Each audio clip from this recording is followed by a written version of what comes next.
আল্লাহ পাক রব্বুল আলামিন যখন আদম আলাইহিস সালাতু ওয়াস সালামকে আল্লাহ তাআলা দুনিয়াতে প্রেরণ করেছিলেন, আল্লাহ পাক রব্বুল আলামিন আদম আলাইহিস সালাতু ওয়াস সালামের সাথে তিনটি বস্তু পাঠিয়েছিলেন। আদম আলাইহিস সালাতু ওয়াস সালাম জান্নাত থেকে তিনটি বস্তু নিয়ে আসছিলেন।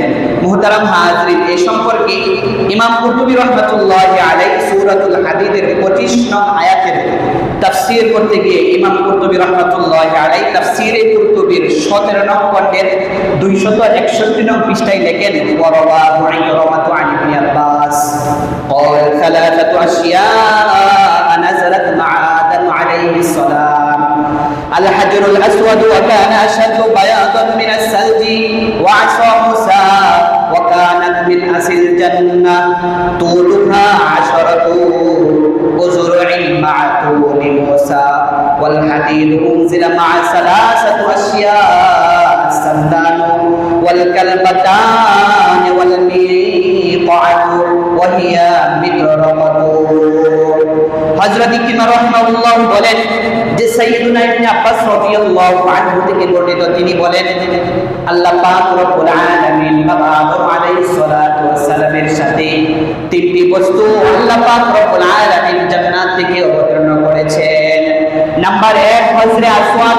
এই হজরে আসওয়াদ মূলত বরফ থেকে সাদা ছিল। নাম্বার 2 সাইয়্যিদুনা মুসা আলাইহিস সালাতু ওয়াস সালামের লাঠি, যেটা জান্নাতের মেদি গাছের একটি ডাল।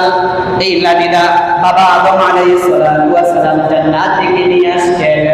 মুসলমান ইমানদার আল্লাহর গোলাম, এই জান্নাতের লাঠির উচ্চতা হচ্ছে 10 ফুট। হযরত মুসা আলাইহিস সালাতু ওয়াস সালামের সমান হচ্ছে এই লাঠিটা। দ্বিতীয় নাম্বার হচ্ছে লোহা। এই লোহার সাথে আরো তিনটি বস্তু সংযুক্ত করা হয়েছে।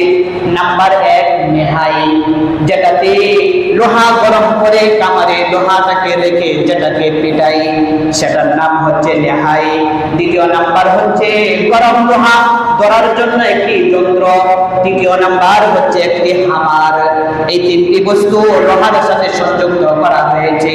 মুসলমান ইমানদার আল্লাহর গোলাম, তো বাবা আদম আলাইহিস সালাতু ওয়াস সালাম যতদিন দুনিয়াতে আসছে, যত পুরনো ইতিহাস, এই হজরে আসওয়াদের ইতিহাস ততটুকুই পুরনো ইতিহাস।